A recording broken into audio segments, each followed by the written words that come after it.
FCAT class, I want to thank you guys for your patience with this process and remind you that next year you'll be doing this. So hopefully next year juniors will be as supportive of you as you've been of the senior class. I want to remind people to use technology responsibly during the presentation. That means if you have a cell phone with you today, please turn it to silent, okay? Make sure that it doesn't ring during the presentation so it doesn't interrupt, okay? Also, I want to encourage you to take your attention away from things in the outside world and turn it to what's happening in the room. Give the person who's presenting the gift of your attention, which is a really important thing given the amount of work that students have put into these presentations.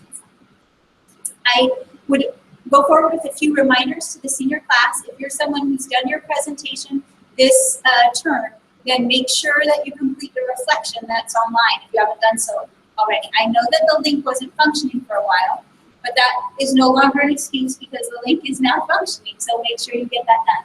Also, make sure you complete your 2 peer responses so you can do reviews of 2 of the presentations that you've seen. Okay? In addition to that, I want to let you know that because school is canceled on Monday, I'm asking you please to move the deadline for the paper up to Friday by 2:45. Okay?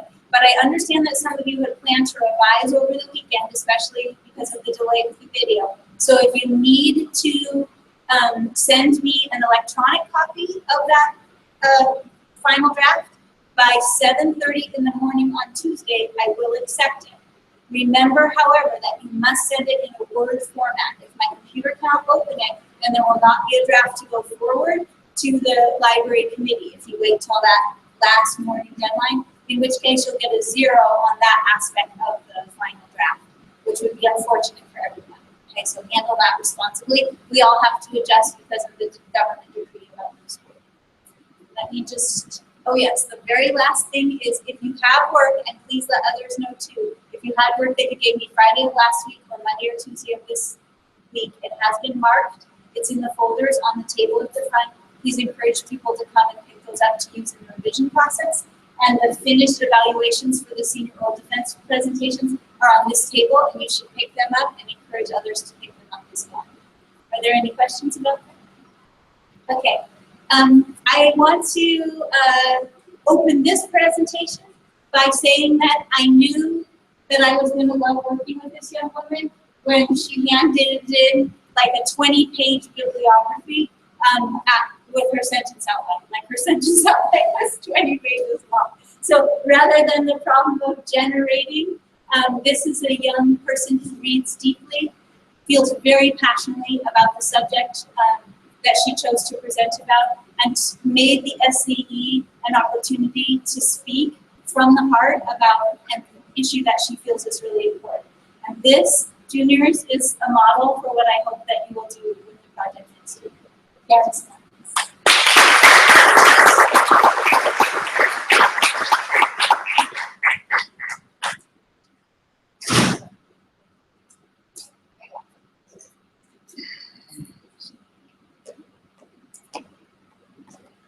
Throughout the duration of my presentation, I created a video to help me better internalize the situation I'm talking about. It is quite graphic, so be warned, and it's not to serve as a distraction, but don't be afraid to be emotionally impacted by the video.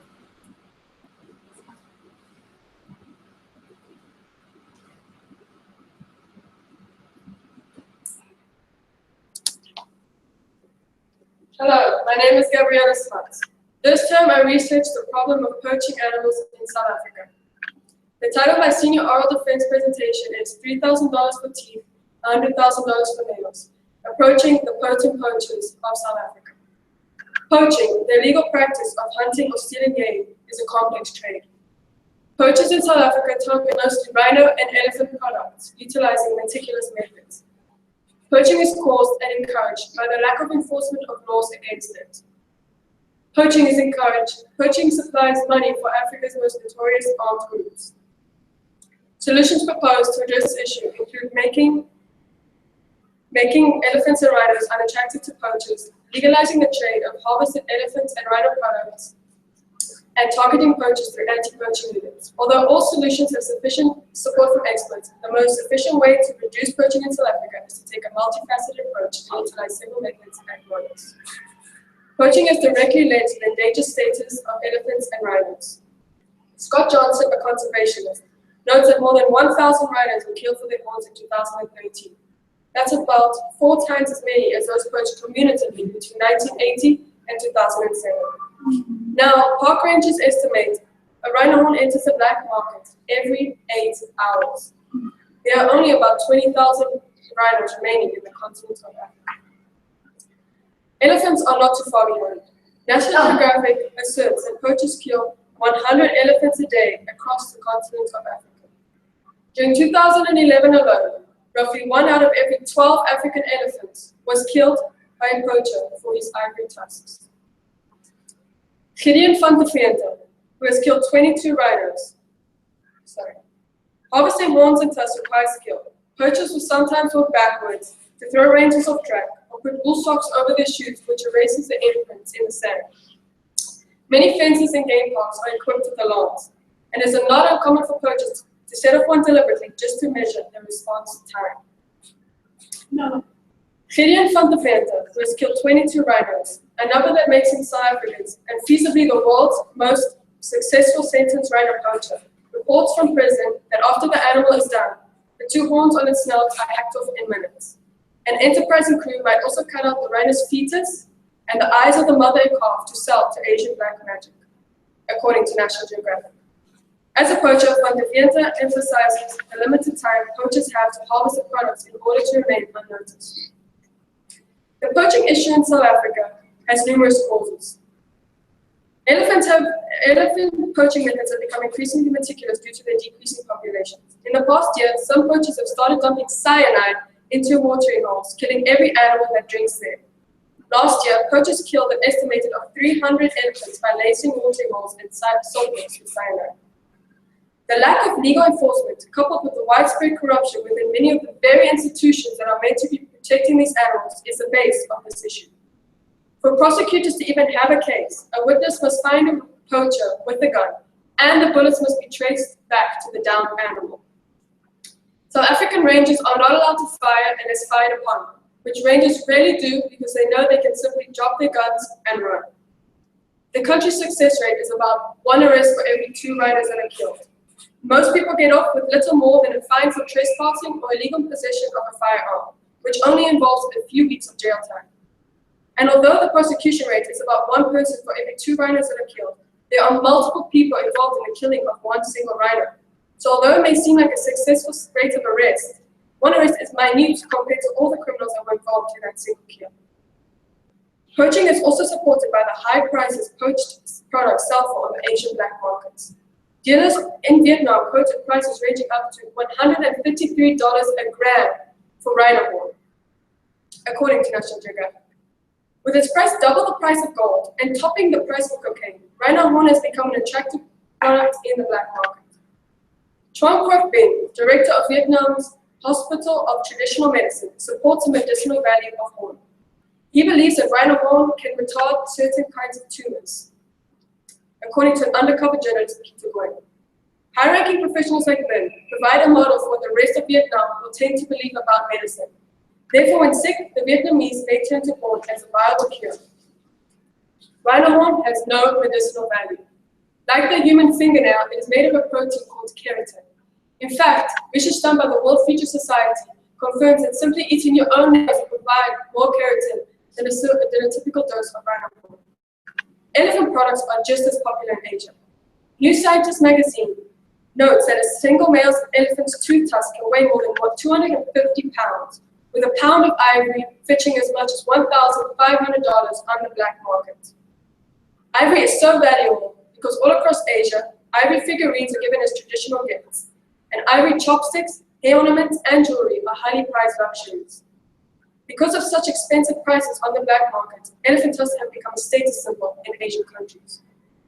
Ivory and rhino horn are gaining popularity as a source of income for Africa's most notorious armed groups. Save the Rhino International warns that as the price of horn and ivory continues to grow on the black market, poaching becomes more attractive to major terrorist groups. Thus, poaching endangers the safety of humans as well as animals. Al-Shabaab, which is a Somalia-based wing of Al-Qaeda, receives up to 40% of the funds needed to keep them in business through elephant and rhino poaching, according to Save the Rhino International. Al-Shabaab funded the massacre in the Kenyan Westgate shopping mall through ivory and rhino poaching in South Africa and Kenya, which killed at least 68 people, according to Save the Rhino. A proposed solution to poaching is making rhinos and elephants unattractive to poachers by injecting their horns with a herbicide. Rangers have started injecting herbicides with inedible ink into the horns of living rhinos to contaminate the horns and ideally ruin any future potential use. They've posted signs on fence lines and entrances warning poachers. The dye is not harmful to rhinos, but consuming even small amounts of it would be injurious, if not lethal, to humans. Another way to make the horn unattractive to poachers is to harvest it entirely. According to National Geographic, one explains how nearly once a week Hume Game Reserve game manager and a veterinarian, observed by a wildlife official, sedate one of these rhinos and remove its two horns with a power saw. 20 minutes later, the animal is back grazing, and the horns, implanted with microchips, on their way to a bank safe. This method fails to recognize, however, that rhinos and elephants need their horns and tusks for foraging, protecting the young, and defending their territories. Another solution proposed is to legalize the trade of these products. In theory, Southern Africa could provide the market with 1,940 horns a year, or about twice the current demand, according to Campbell, an economist. The land use value of 10 rhinos managed under dehorning is 100 times greater than that of domestic livestock. Money from legalizing the trade can be used for more law enforcement, making risk of being caught much greater and thereby lowering poaching rates. Also, legalizing the trade will lower the price of horn. National Geographic writer Gwyn asserts that as buyers become confident in the availability of legal horn, prices will fall, which will prompt crime syndicates to leave the business. South Africa has managed to engage local communities outside the Kruger National Park to form peaceful anti-poaching units. The Balule Private Game Reserve hired 26 female high school graduates that were jobless and intensely trained them for tracking and combat. They were deployed throughout the reserve unarmed. In the last 10 months, the Black Mambas have not lost a single rhino, while the neighboring reserve lost 23. Since it was first created in 2013, South Africa's Black Mambas anti-poaching unit has arrested 6 poachers, shut down 5 poacher camps, and reduced snaring by 76% in the Balule Game Reserve. National Geographic also discusses anti-poaching units that offer a more aggressive approach, such as Special Forces soldiers deployed by the South African government. They are equipped with night vision goggles and assault rifles, and they use drones in some areas to survey the bushveld and scan for signs of poaching. Helicopters are on call 24 hours a day to respond to poaching incidents. Although each mentioned solution has its benefits and consequences, the most appropriate way to combat the poaching crisis in South Africa would be to use a combination of these. As even the South African government agrees, there is no single way to combat the poaching crisis. A multifaceted approach is required. Dehorning rhinos on its own will not work, just as increasing anti-poaching patrols on its own will not work. It's clear that only a combination of approaches would need to be considered, according to African Geographic. Solutions such as harvesting horn and ivory and legalizing the trade come hand in hand, making them compatible with each other. After harvesting the horn and ivory, the trade can be legalized solely with the harvested products. As a result, poachers will no longer turn to hunting rhinos or elephants, not only because their tusks and horns have been harvested, but also because any consumer can buy the horn legally at lower prices. Therefore, these two solutions should be prioritized. What compels us to take what is not ours, even if it costs us our humanity? If you can't save them, we can't save ourselves. Thank you.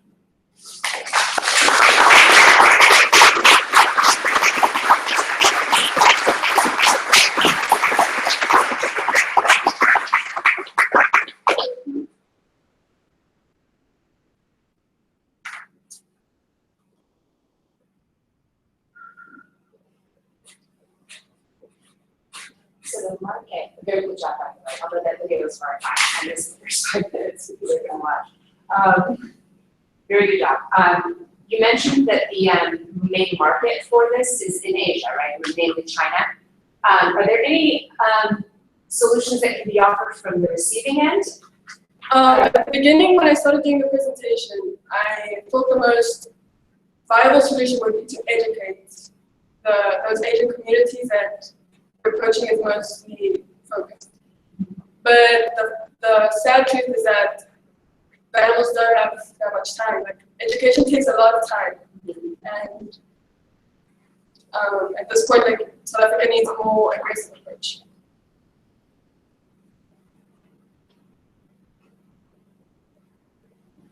What is the area that these elephants and lions inhabit? What are the roles of the So, what are the elements?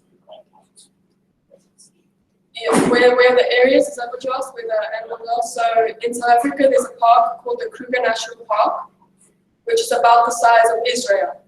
And it holds about 80% of the entire continent of Africa's elephants and rhino populations. And that's where tourists go to visit the animals. I have to say that of the solutions you presented, I went toward the dyeing, injecting with dye or herbicides or something, because it didn't disfigure the animal.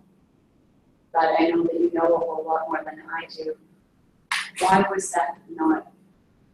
Why was your conclusion more about amputation and legalizing the trade? Because there's some dangers into this, even though the risks are minimal, there's some dangers into injecting these herbicides into the rhinos.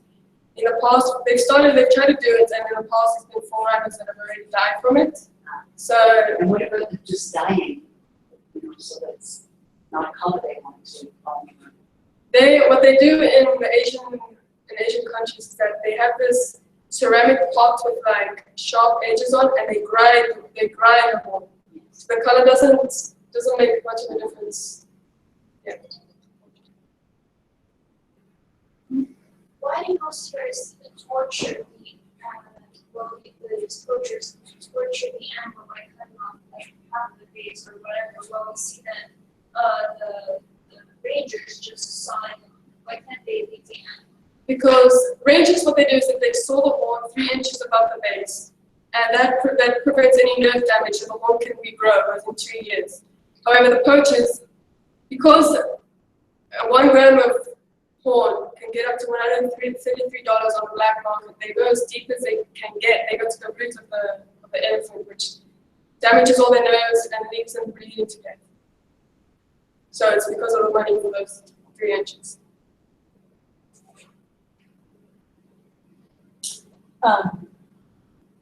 Manon presented before you did, and she talked about a reserve here, and she talked about the economic pressures that are leading to the exploitation of that area, that protected area, by people who live around it.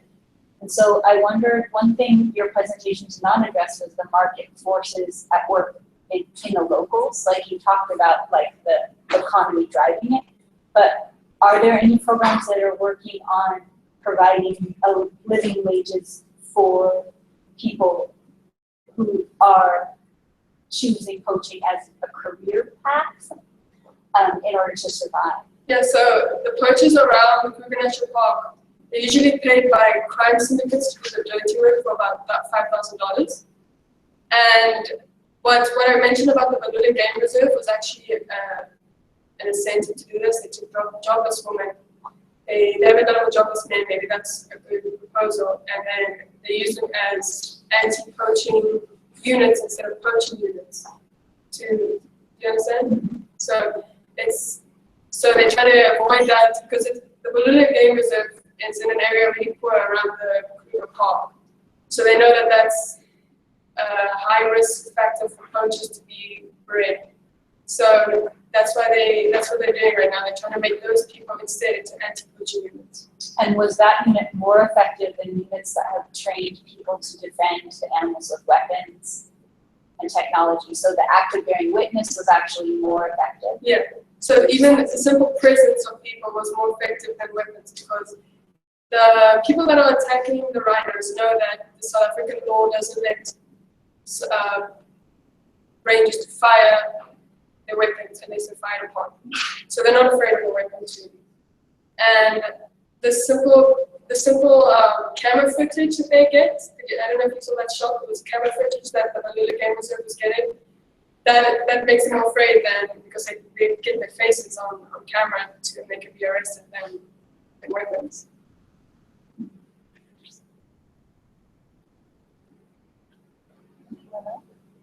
Yeah, I have one more that came up in your answer to a question. The one goes back, it's cut 3 inches above the base. So is that not what we would call a renewable resource then? Why would it, I just don't understand these people. Why would anyone kill an animal when if they cut it properly, they could actually come back and. It's called those 3 inches of remaining bone. And it's for today. It's because everything is right now. I'm so sorry. Gabby, is there anything you would like to urge us to do in terms of getting involved? Like, what do you think the best way to be involved is? Well, poaching is not an issue confined to the continent of Africa. In fact, poaching happens all over. They poach leatherback turtle eggs in Costa Rica, they poach carey sea turtles here for the shower. And in Samoan Island, you can go and patrol the beaches whenever the turtles lay their eggs. And the carey sea turtles come out to lay the eggs, and usually that's when they're captured. So there's a lot of things you can do to help those type of situations. You can patrol. What I did, I went to Costa Rica and we patrolled the beaches every night to protect the leatherback turtles and their eggs from poachers. And that really does make a difference. So you're saying bear witness, but be there, like not on television, bear witness, but like go to the place and take a stand. Very interesting, very inspiring.